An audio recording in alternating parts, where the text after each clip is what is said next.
2.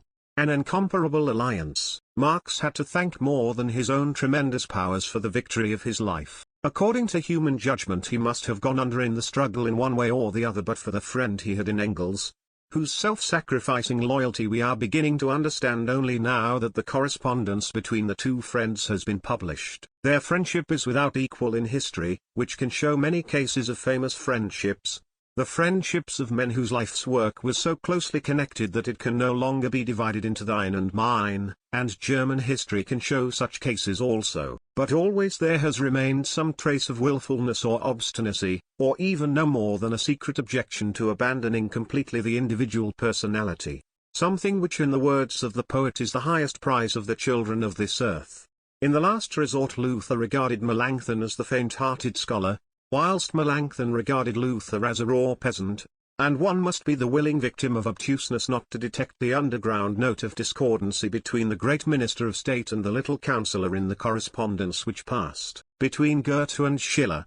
The friendship which bound Marx and Engels knew nothing of this last remnant of human pettiness. The more their thought and their development became one, the more they each remained a separate entity and a man. In outward appearance they were very different. Engels, the blond German, tall and, as an observer has informed us, with English manners, always carefully dressed and upright as a result of discipline in barracks and office. With 6 clerks, he declared, he could organize an infinitely more simple and efficient administration than with 60 privy councillors, who could not even write legibly and would muck up the books to such an extent that not a soul would be able to make head or tail out of them afterwards. He was a highly respected member of the Manchester Stock Exchange and prominent both in the business and in the pleasures of the English bourgeoisie, its fox hunting and its Christmas parties, but the intellectual leader and fighter had a treasure in a little house far away on the other side of the town, a child of Ireland in whose arms he recovered his spirits when he had grown all too tired of the bourgeois pack in whose midst he was compelled to live.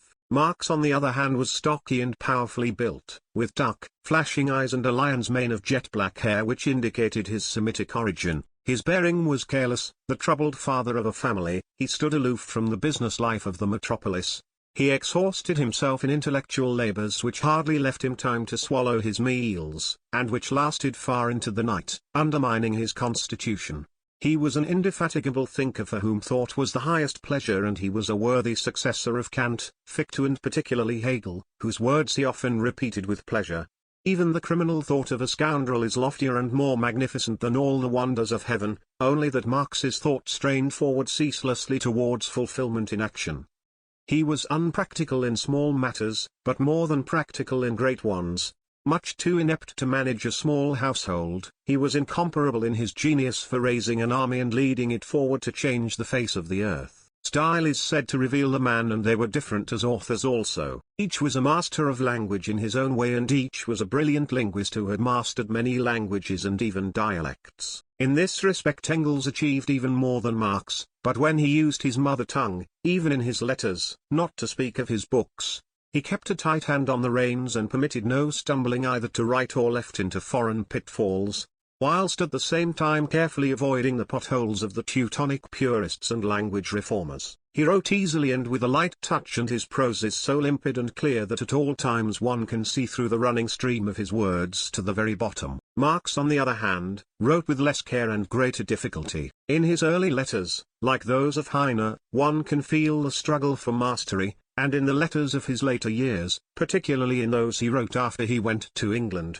he uses a terrible hedgepodge of German, English and French expressions. Even his formal writings contain more foreign words than was absolutely necessary, and abound in Anglicisms and Gallicisms, but even so, he was such a master of the German language that his works cannot be translated without grievous loss. After having read a chapter of a French translation of one of Marx's works, Engels declared, despite the fact that Marx himself had polished the translation with great care, that the power, sap and life of the original had gone to the devil. Goethe once wrote to Frau von Stein, "In similes I am running a race with Sancho Panza's proverbs," and in the striking imagery of his language Marx could run a race with the greatest masters of language, with Lessing, Goethe or Hegel. He had mastered Lessing's principle that content and form must agree like man and wife in a happy marriage, and for this he was roundly attacked by the university bigwigs.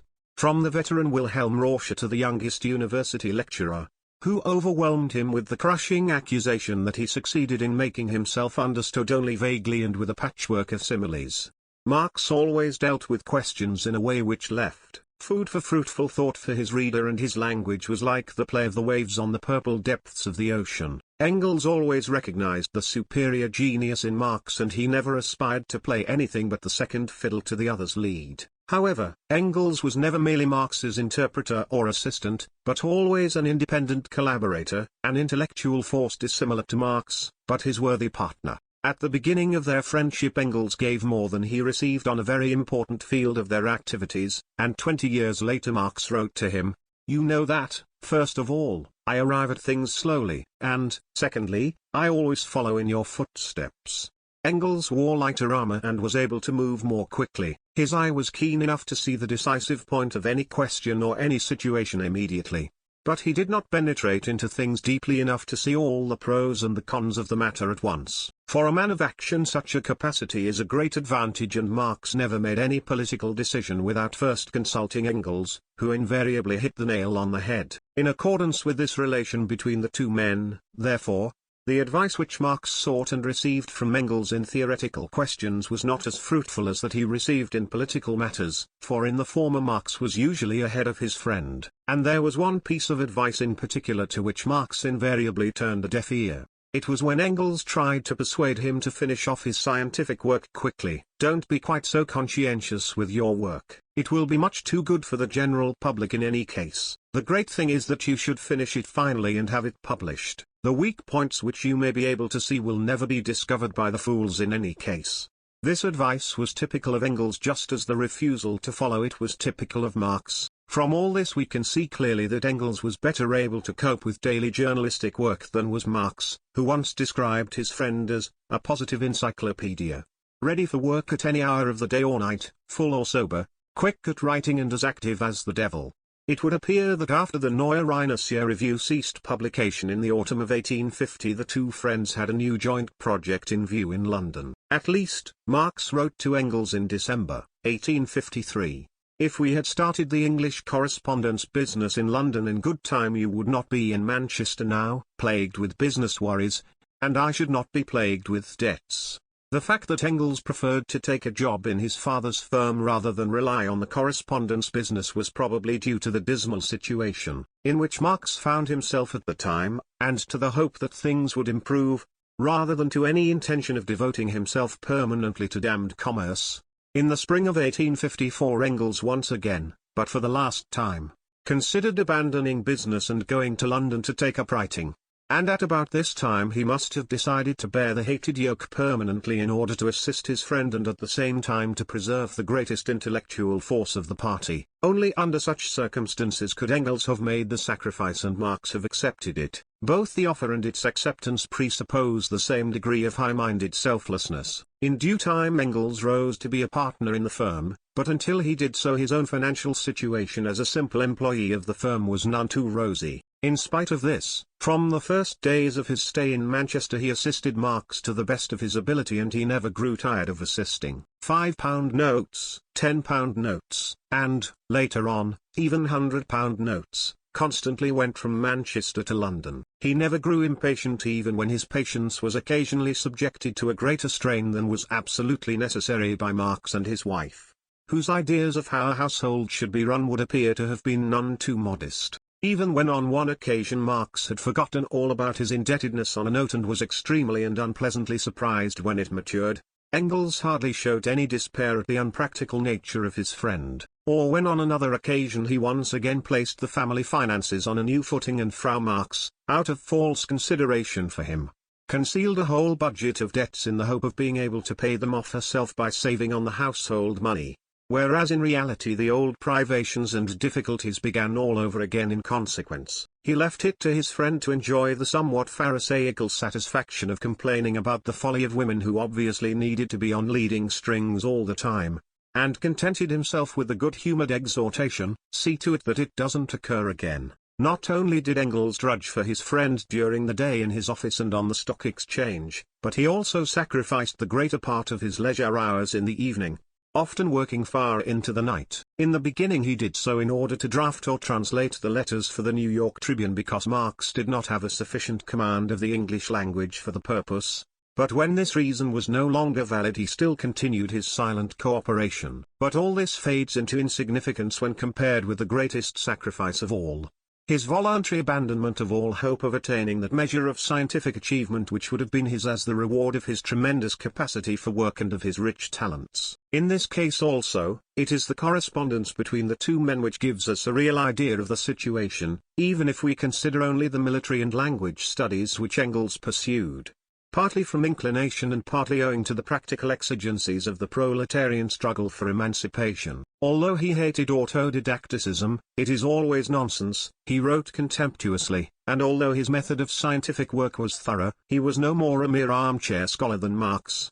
And every new piece of knowledge was doubly valuable if it could be put to use immediately in the struggle to break the chains of the proletariat. For this reason he began to study the Slav languages, declaring that when the time for political action again arrived at least one of us must know something about the language, history, literature and social institutions of those nations with which they would immediately come into conflict. In the same way the entanglements in the Far East caused him to study Oriental languages. Arabic with its 4,000 roots frightened him off, but Persian he found mere child's play, and in 3 weeks he hoped to have mastered it. And then he turned his attention to the Germanic languages. I am now up to my eyes in Ulfilas. I ought really to have finished with this damned Gothic long ago, but I am so desultory in my studies. To my astonishment I have discovered that I know far more than I thought. With a good dictionary I ought to be through in about a fortnight, and then I shall go on to Old Nordic and Old Saxon, with which I have always had a nodding acquaintance. Up to the moment I have been working without a dictionary, just with the text and Grimm.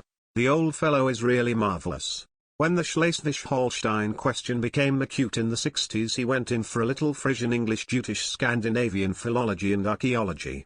And when the Irish question flared up again he turned his attention to a little Gaelic and so on. In later years his magnificent command of many languages stood him in good stead on the General Council of the International. Engels stutters in 20 languages someone once declared, for when he was excited he had a slight tendency to stutter. Owing to his even more enthusiastic and detailed study of military science he earned the nickname of General.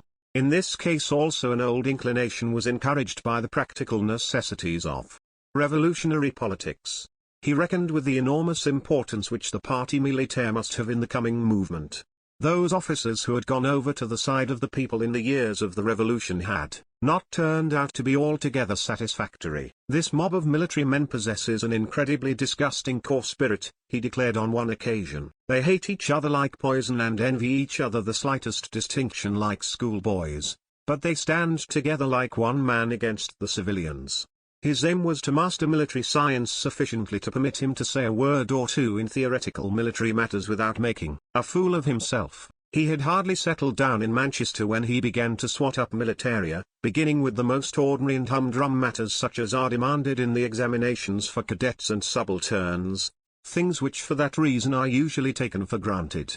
He studied military organization in all its technical detail, elementary tactics, the fortification system from Vauban to the most modern system of self-contained forts, bridge building and trench digging, the use of arms, the various types of gun carriages and emplacements, the supply system, the hospital system and numerous other details. And finally he turned his attention to general military history and zealously studied the Englishman, Napier, the Frenchman, Tomini and the German, Clausewitz. Engels never wasted the time of his readers with platitudinous enlightenment on the moral irrationalism of war. Instead he sought to lay bare the historical reasons for war, and these efforts more than once brought down the hot anger of the democratic demagogues on his head. Byron once poured burning scorn on the leaders of the two armies which fought at Waterloo as the standard-bearers of feudal Europe and delivered the death blow to the heir of the French Revolution.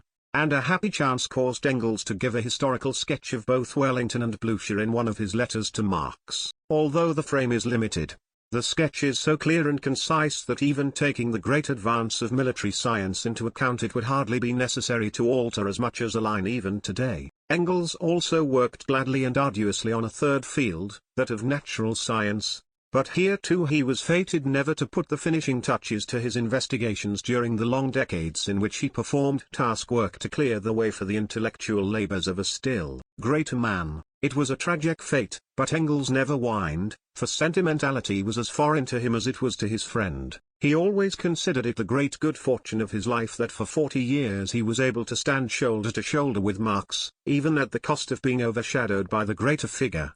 And when for a decade and more after the death of his friend he played the leading role in the international working class movement and his authority was undisputed, it did not appear to him as a belated satisfaction. On the contrary, he always declared that he was given greater credit than was his due. Both men gave themselves completely to the common cause and both of them made, not the same, but an equally great sacrifice in its interests without the faintest trace of discontented grumbling or boasting, and for these reasons their friendship was an incomparable alliance of which history can show no second example.